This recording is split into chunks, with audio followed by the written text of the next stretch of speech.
Bonjour tout le monde et bienvenue à Opinion d'aînés, une émission qui défend les intérêts des personnes âgées. Au sommaire, cette semaine, les faux glucomètres, il faut s'en méfier. Une entrevue sur comment briser l'isolement social par l'innovation numérique. Et une autre capsule sur la palpitante histoire de l'humour au Québec. Bonjour Daniel. Bonjour Daniel. Bonjour messieurs. Bonjour Dominique. Alors bonjour Alain, bonjour Daniel. Eh bien, je suis loin de vous, mais je suis avec vous. Le glucomètre, c'est un appareil qui est tout à fait essentiel, stratégique, même vital pour les personnes qui sont diabétiques, Ouais. Mais il faut qu'on ait un bon glucomètre. Bien sûr, et les gens qui font du diabète doivent généralement se piquer pour prendre leur taux de sucre, et c'est quelque chose qui est plate, qui est pas intéressant. Alors, on nous annonce sur Internet une foule de nouvelles babelles qui nous permettent soi-disant de prendre notre diabète sans piqûre. Alors, faites-vous-en pas, ce ne sont que de la fausse publicité. Alors, faites-vous-en pas, ce n'est que de la fausse publicité, et pour ça, j'ai discuté avec un pharmacien qui connaît bien le domaine. Alors, je me suis entretenu avec lui pour vous. Alors bonjour, je suis en compagnie du pharmacien Rodolphe Ferrier qui officie à Waterloo, et on est ensemble aujourd'hui pour parler de diabète et pour parler, je dirais, d'arnaque de diabète. Alors, bonjour, vous avez beaucoup de clients qui sont diabétiques, de patients qui sont diabétiques, et je voudrais vous parler d'un nouveau gadget qui fait folie soi-disant sur Internet et qui est un détecteur de diabète sans contact, c'est-à-dire sans avoir besoin de se piquer. Est-ce que vous connaissez ce système? Est-ce que vous en avez entendu parler? Est-ce que c'est quelque chose qui fonctionne? Oui, donc bonjour tout d'abord. Alors, est-ce que j'en ai entendu parler vaguement? Oui, comme un peu une histoire qui tourne un peu dans le milieu là, mais réellement la vraie technique pour mesurer le taux de sucre, c'est en analysant du sang. Donc tous les appareils validés par Santé Canada ou n'importe quelle agence, il faut un prélèvement sanguin, soit capillaire, soit dans la peau. Donc sans contact, à date là, il n'y a aucun appareil qui peut fournir ce type d'analyse en fait. Donc si ça c'est prétendu, c'est forcément faux et une arnaque. Alors d'après vous, c'est une arnaque carrément? Sûr et certain. Sûr et certain. Sûr et certain. C'est comme si je disais que ma voiture est en train de voler et qu'elle a des ailes, quoi. C'est la même chose. C'est aussi absurde. Et alors, pourquoi les gens achètent ça d'après vous? C'est sûr qu'un diabétique, ce qui est fatigant pour lui, c'est de se piquer le bout du doigt. Ça fait mal puisqu'il y a beaucoup de capteurs en fait, de neurones au bout des doigts pour Alors, bonjour, Daniel. sentir les sensations, mais aussi la douleur. Bonjour Dominique. Chaque petite piqûre, c'est un irritant. Si je vous demande de le faire plusieurs fois par jour ou par semaine, voilà quoi. Si on peut s'affranchir de ça, bien évidemment que c'est séduisant. Il y a le coût des consommables aussi.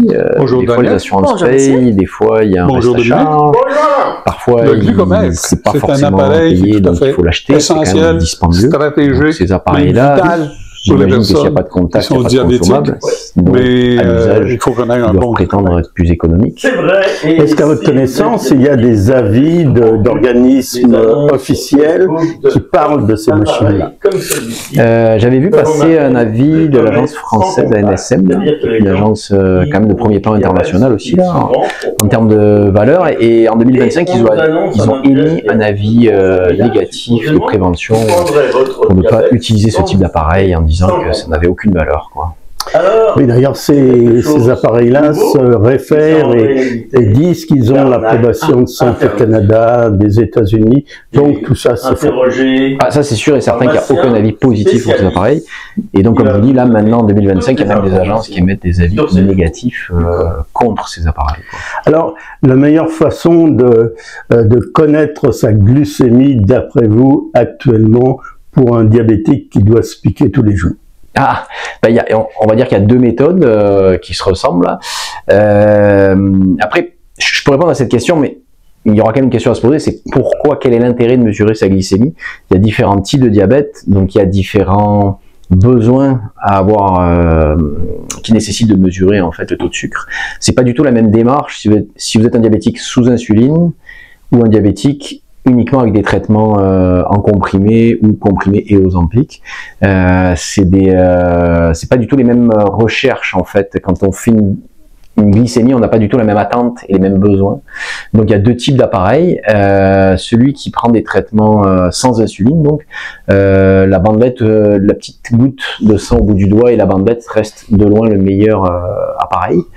En termes rapport prix, efficacité, coût d'utilisation, ce sera cette machine-là. En général, les gens font quelques glycémies par semaine ou quand ils se sentent pas bien. Donc, il faut savoir que la RAMQ paye selon les médicaments 200 à 400 bandelettes par année. Donc, faites le calcul, 365 jours, donc 200 à 400, on parle de quelqu'un qui fait une glycémie un jour sur deux, une fois tous les jours. Donc ça, c'est intéressant quand même d'utiliser ce type d'appareil. On fait une petite, avec une petite aiguille toute petite là, une petite goutte de sang qui est prélevée au bout du doigt. On met ça sur une bandelette et en quelques secondes, on a le résultat de la glycémie, avec une fiabilité approximative quand même, avec une marge d'erreur jusqu'à 20%. Donc c'est quand même...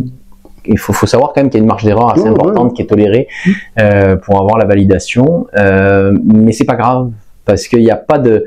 La décision thérapeutique à 20% près reste toujours la même en fait. Si vous avez 6 millimoles ou 6,5, ça change rien en fait. On va pas changer vos traitements pour ça, et le médecin ou le pharmacien va pas prendre une décision sur une aussi petite valeur, petite variation en fait, quoi. Voilà. L'autre technologie, beaucoup plus moderne, c'est donc il y a deux marques en fait sur le marché, le Freestyle libre et le Dexcom G7. Je parle des derniers modèles qui sont sortis quoi dans les deux marques. Donc ça c'est sûr que c'est super quoi. On met un capteur sur la peau, il y a une micro aiguille qui rentre au moment de l'insertion du capteur, mais après elle se ressort, et le capteur en fait va durer 10 à 14 jours selon les marques là, et mesure en temps réel, en tout temps, votre glycémie que vous avez sur votre téléphone. On peut programmer des alarmes, donc ça c'est extraordinaire. Par contre ça vise plutôt une clientèle qui est a priori sous insuline, parce que là les risques d'hypoglycémie ou d'ajustement de dose sont beaucoup plus fréquents. Donc plutôt que de se piquer 3 fois par jour, ben là plus besoin de faire de piqûres effectivement. Appareil plus dispendieux, c'est un coût à peu près mensuel. Voilà, de tête j'ai pas préparé avant l'interview, mais entre je pense autour de 200 à 300 $ par mois je pense. Mais les assurances payent ça si vous êtes sous insuline quoi. Même la RAMQ. Alors, Monsieur Ferrier, je vous remercie beaucoup. Je rappelle que vous êtes pharmacien à Waterloo, dans les cantons de l'Est. Merci beaucoup. Oui, merci. Ce petit appareil est supposé de prendre le taux d'oxygène que vous avez dans le sang. Parfait pour ça. Mais aussi, on dit que c'est un glucomètre, et ce n'est pas un glucomètre. On est averti. L'isolement, on le sait, est une condition pénible pour bien des personnes âgées. La section de Rosemont, à Montréal, de l'Association québécoise de défense des droits des personnes retraitées et pré-retraitées, c'est long comme nom, a mis au point une application pour coordonner des visites à domicile. Alors, j'ai interviewé un peu plus tôt le pilote de ce projet. Bonjour, M. Salin. Bonjour. Dites-moi, l'isolement des personnes âgées, c'est un problème réel. Et là, vous faites appel à la technologie pour essayer de sortir les gens de l'isolement. Comment ça va fonctionner? Excellente question. L'isolement des personnes âgées, c'est une préoccupation d'abord et avant tout d'organisation de la société. Oui. Donc la technologie ne va pas se substituer à l'organisation, mais va venir en complément avec une organisation, et c'est cette organisation qui est innovante. Simplement, elle s'appuie sur des outils technologiques. D'accord? Donc c'est outils technologiques, ça apparaît compliqué, mais j'ai vu que dans le fond, ça va être simple. Oh, très simple, oui. L'idée est la suivante, c'est que sur le territoire de Rosemont, on a des personnes qui sont identifiées par un organisme qui s'appelle le Carrefour Rose, qui a à son emploi des personnes dont la fonction est de repérer des personnes âgées vulnérables, donc généralement isolées, d'accord ? Ces personnes-là, on les appelle des ITMA, et ces personnes-là, donc, une fois qu'elles ont repéré les personnes isolées, vont communiquer avec l'AQDR Rosemont, qui, elle, a en son sein 360 membres, dont 250 qui habitent les territoires de Rosemont.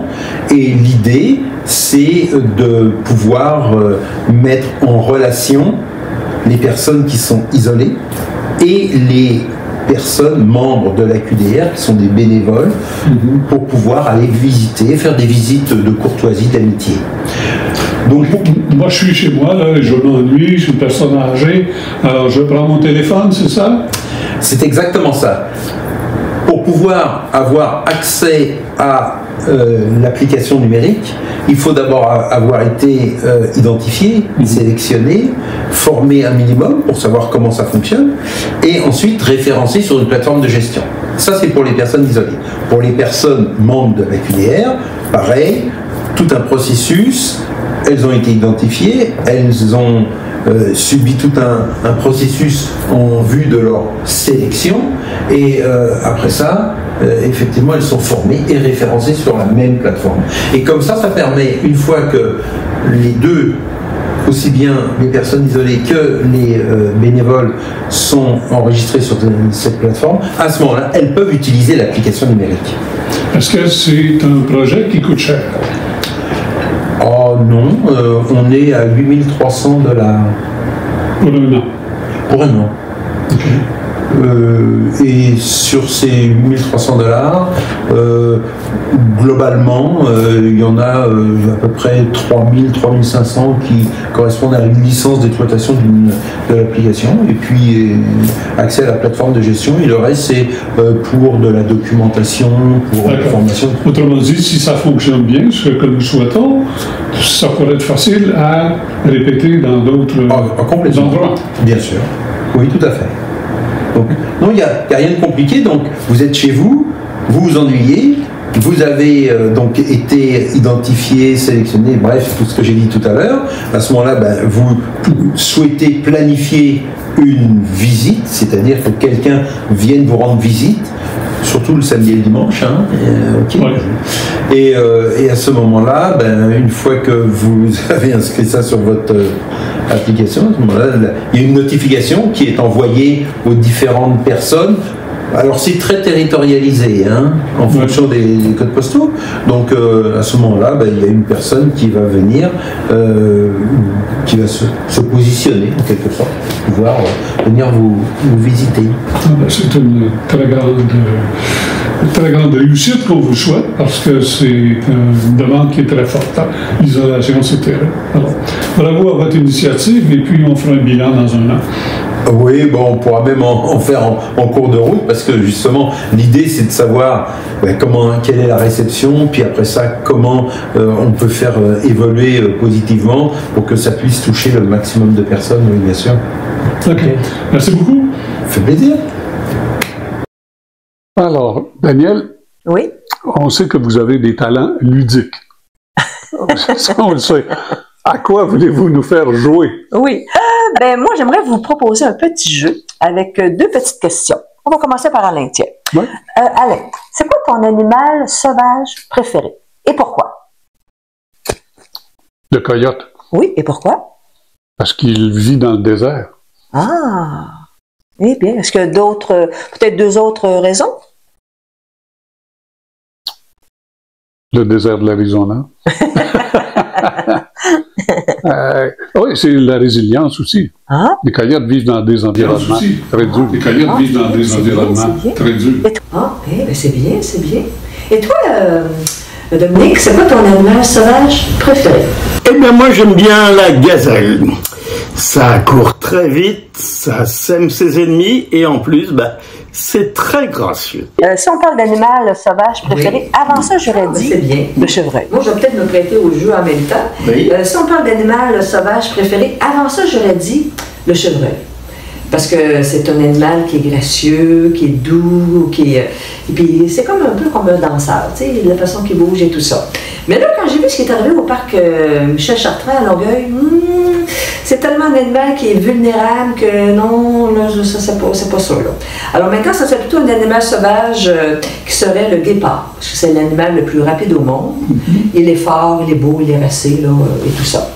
Deuxième et dernière question. Quel est, je vais commencer par Dominique maintenant, quel est ton animal domestique préféré? Ah oui, pourquoi? J'ai toujours aimé les chiens depuis que je suis tout petit. Un chien, c'est très affectueux, ça se soucie de son maître, c'est toujours avec son maître. C'est vraiment un animal domestique très intéressant. J'ai toujours eu des chiens, j'en ai plus maintenant parce que je peux plus vraiment m'en occuper comme il faut s'en occuper. Mais pour moi, le chien, c'est l'animal domestique le plus extraordinaire. Oui. Et toi, Alain, ton animal domestique préféré et pourquoi? Mon poisson rouge. Oh, wow! Pourquoi? Je fais pas de bruit. Voilà, c'est le silence total. Oh là là! C'est le silence, je me repose. J'ai hâte d'aller à l'analyse après, moi, là. Autre raison? Autre raison? Mais t'es sérieux, le poisson rouge? Oui. Wow! Mais c'est calme, Je m'attendais pas à ça. c'est reposant. Ah oui? Ça parle pas, ça peut poser coudonc. pas de questions, Oui. pas d'objection. Ah, ben, coudonc. Ah. Et, deuxième raison, Oui? sushi. Sushi? Oui. Je sais pas si vous avez déjà mangé ça, du barachois. Le barachois, c'est une sorte de poisson? Non. Non? C'est une sorte de poisson? Je savais pas, non. Non? Barachois, c'est un poisson qui nage de reculons pour pas avoir de l'eau dans les yeux. Oh, subtil. Oui. Alors, La dernière émission. On a besoin de vacances. On a besoin de vacances. Alors, si je me prête au jeu, ben moi aussi, bon, de toute évidence, c'est le chien, mon animal domestique préféré. Par contre, j'ai quand même des chats aussi, des poissons aussi, puis un perroquet. Mais c'est parce que le chien, je trouve que c'est un bon et beau compagnon, il est intelligent, affectueux, puis je trouve ça drôle, tu sais. Mon chien me fait rire toutes les semaines, c'est vraiment le fun. Maintenant, savez-vous pourquoi que je vous ai posé ces questions-là? Non. Non. Vous allez voir, c'est assez cocasse comme résultat. Quand je vous ai parlé de l'animal sauvage vous représente. Tout ce que vous avez nommé comme qualificatif, là, ça se prête à nous. Gazelle. Oui, vous avez de l'air très gazelle. Mais ça court vite. Ah ouais. Speedy Gonzalez. Oh là là là là. Puis quand on s'est parlé, checkez bien, quand on s'est parlé de l'animal domestique, ça représente les qualités chez votre conjoint. Comme croira pas.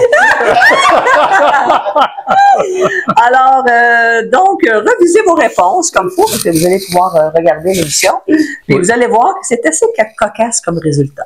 J'ai terminé. C'est un jeu de vérité. Hein? Ah oui, un jeu de vérité. Un détecteur de mensonges. Ah oui, c'est comme psychologique un petit peu. Là, c'est.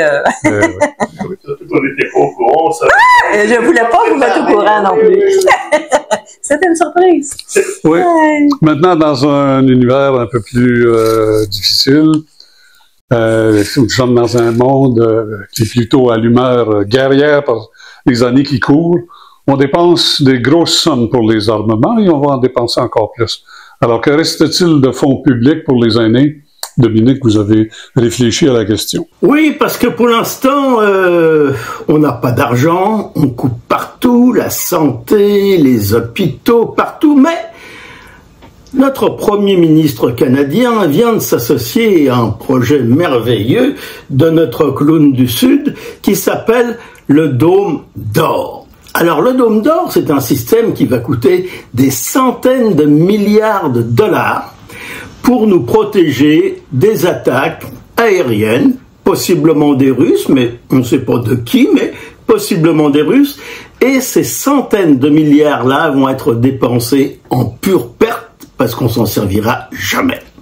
Alors moi, je voudrais proposer à notre Premier ministre qu'il prenne un tout petit peu de cet argent pour faire ce qu'on appellerait le dôme de l'âge d'or.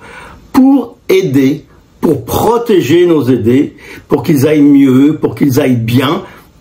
1% de 100 milliards, c'est quand même 1 milliard, et 1 milliard qui ferait grand bien à nos aidés. Alors, peut-être soyons moins guerriers, prêtons plus d'assistantes à nos aînés qui sont vraiment les délaissés de la société.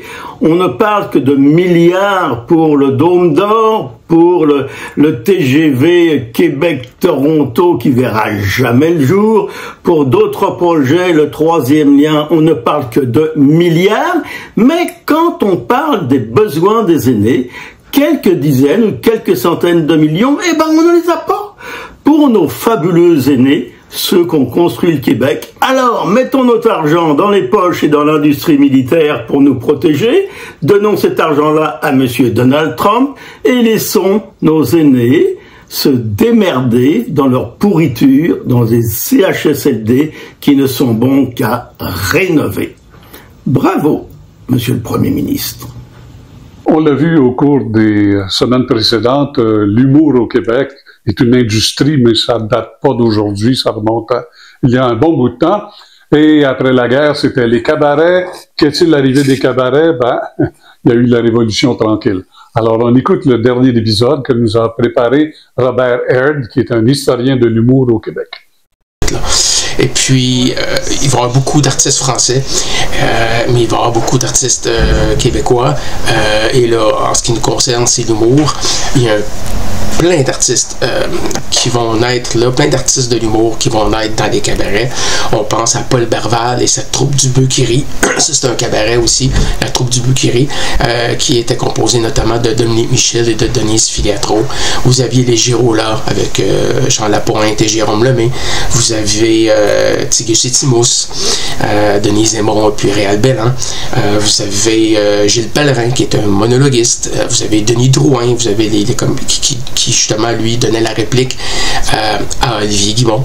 Vous avez Rose Ouellette, Juliette Pétry, donc les artistes du burlesque. Vous avez Claude Blanchard qui était dans la troupe de Jean Grimaldi, qui lui va aller faire du cabaret, qui va aussi créer son propre cabaret. Gilles Latulippe aussi, qui va faire ses premières armes dans les cabarets. Alors vraiment, on assiste en fait à la naissance du showbiz québécois. Et c'est justement ce showbiz-là québécois, en même temps, va nuire au cabaret au bout du compte après quelques années. T'sais, on parle des nuits de Montréal dans l'après-guerre. Au début des années 60, ça marche fort.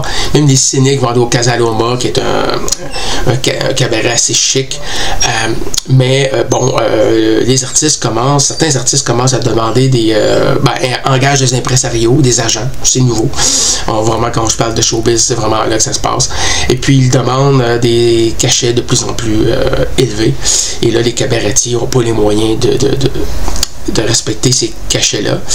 En fait, c'est qu'il y a des artistes qui vont commencer à présenter leur propre spectacle en salle, des spectacles d'une heure, 1h15, 1h30, plutôt que d'aller faire quelques chansons, quelques numéros sur la scène des cabarets. Alors ça va nuire au cabaret qui va avoir la difficulté à présenter des spectacles relevés. Et puis, avec tout ça, vous avez Jean Drapeau et sa politique des mœurs. Il fait fermer plusieurs cabarets qui sont reliés au crime organisé. Malheureusement, il y en a des cabarets qui n'étaient pas liés au crime organisé, mais c'est pas grave, ils passent dans le tordeur eux aussi. Jean Drapeau va faire détruire des bâtiments, même des bâtiments qui auraient été patrimoniaux aujourd'hui. Donc, il les fait détruire pour construire des beaux stationnements. Ça, c'est l'époque de la métropolitaine et puis de sa laideur urbaine. Et vous avez aussi, quand même, c'est pas une petite affaire, l'apparition de la télévision en 1953, télévision qui va commencer à se développer. Et les artistes vont évidemment aller faire de la télévision de plus en plus et ils vont préférer faire la télévision. C'est tout aussi payant, sinon plus payant, mais surtout les conditions de travail sont beaucoup mieux. Ils ne travaillent pas la nuit, ils ne travaillent pas dans le bruit, la fumée, puis une espèce d'ambiance de crime organisé, parce que oui, il y avait ça aussi quand même. Un exemple, par exemple, Gilles Latulippe, pendant qu'il fait son numéro, il y a un type sur le bout de la scène qui sort un Glock, un revolver, et il le glisse sur la scène vers un camarade à l'autre bout de la scène qui ramasse le Glock et qui le met dans sa poche. OK. D'autres exemples comme ça, un artiste qui sort du cabaret, il finit son spectacle, il rentre dans sa voiture, plus de radio. Là, il est fâché, il rentre dans le cabaret, il parle au gérant, écoute, j'ai pu me suis volé ma radio dans le stationnement, je viens ici donner un spectacle, il est pas content. Le gérant dit, laisse faire, je t'arrange ça. Et 20 minutes plus tard, il dit, c'est bon, il dit, tu peux retourner, ta radio est là. Et effectivement, la radio était retournée dans la voiture. Bon, il y avait des gens qui disaient, t'as remonté ça à une télé 20 pouces? Pour tant de dollars? Oui, ok, j'en reviens. Il partait, il revenait avec une télé 20 pouces. Ça vous donne il était allé la voler. Alors, c'est ça. Donc, c'est tous des facteurs du déclin du cabaret qui va laisser place un peu plus tard aux discothèques. Et puis aussi, dans les années 60, on va apparaître des boîtes à chansons. Et là, ça annonce la Révolution tranquille. C'est un autre type de spectacle que le cabaret. Et j'ai oublié un petit détail ici quand même intéressant. Parmi le cabaret de Cotroni, auquel travaillait Jean Normand, il était géré par des frères marseillais qui, on sait, les frères Martin, qui étaient en fait reliés à la French Connection.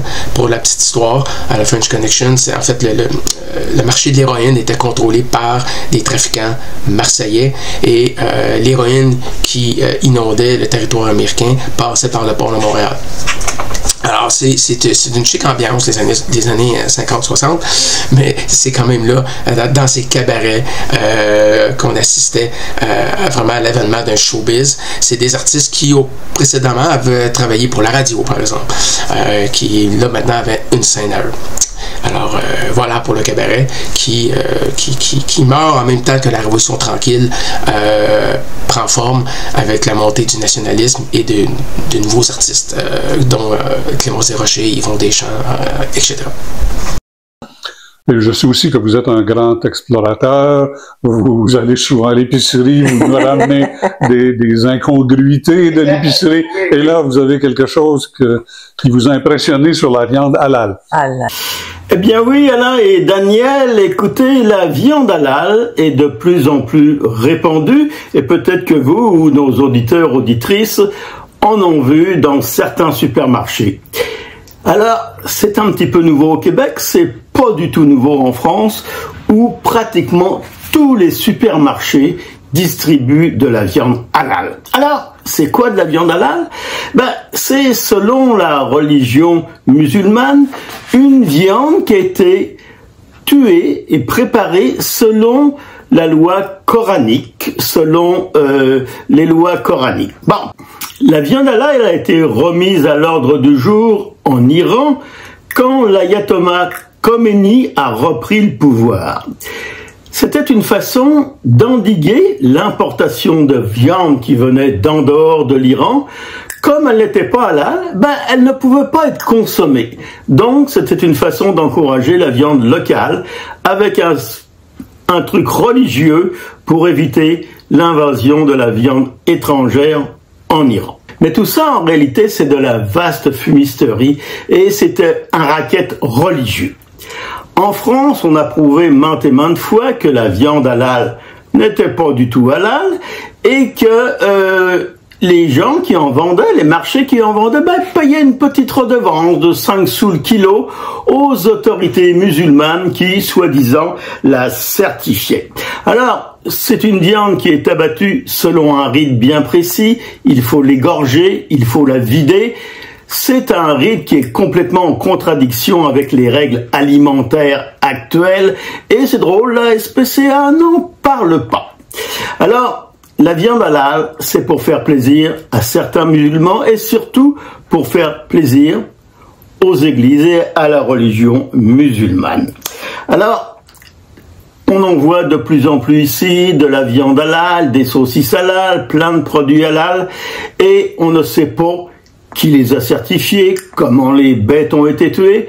Tout ce qu'on sait, c'est que c'est halal. Et remarquez que c'est pas forcément plus cher que la viande ordinaire, mais que si vous mangez de la viande que vous savez pas qu'elle est halal, vous payez aussi peut-être une petite redevance aux musulmans, ce que dans un pays laïque, on n'est pas obligé de faire du tout. C'est une grande source de scandale en Europe, la viande halal.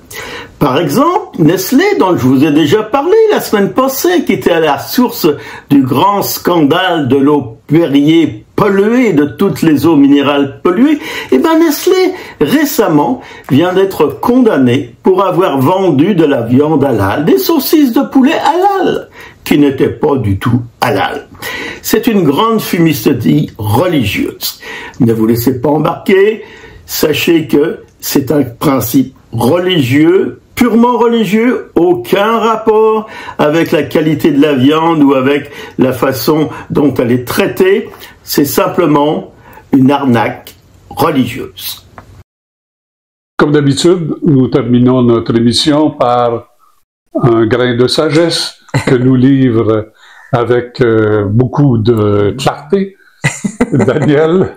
La pensée positive de la semaine, c'est quoi? Peut-être une petite parenthèse par rapport au jeu que j'ai proposé tantôt. Si vous rencontrez une nouvelle personne, ou peut-être un conjointe potentielle, c'est peut-être 2 petites questions que vous pouvez poser.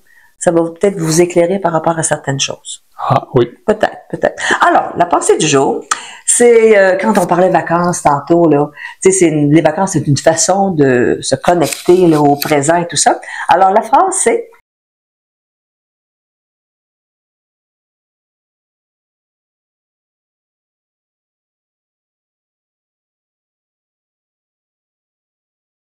à la ronde ou au biodôme, c'est très très bien aussi pour retrouver son cœur d'enfant. Ou au zoo, voir les animaux, manger une mouche, les barbapapa. Les barbapapa, pourquoi pas, ou les pommes tires là et tout ça là. Une belle façon de retrouver son. Vous pouvez faire aussi un tour de REM, c'est agréable, c'est toute une aventure. C'est toute une aventure. Oh oui aussi, quand il marche. Il va être en vacances pour l'été, le REM. Ah bon. Ouais, quand il fonctionne. Oui. À l'automne, c'est la grande rentrée. On parlera à l'automne. Voilà, on se reparlera à l'automne. Mais voilà, c'est ainsi que se termine notre saison. Merci à notre recherchiste Serge Bellemare. Merci à Daniel Bélan. Merci bien aussi. Merci à notre collègue et aussi réalisateur de l'émission. Oh, oui. Bravo pour la réalisation. Oui.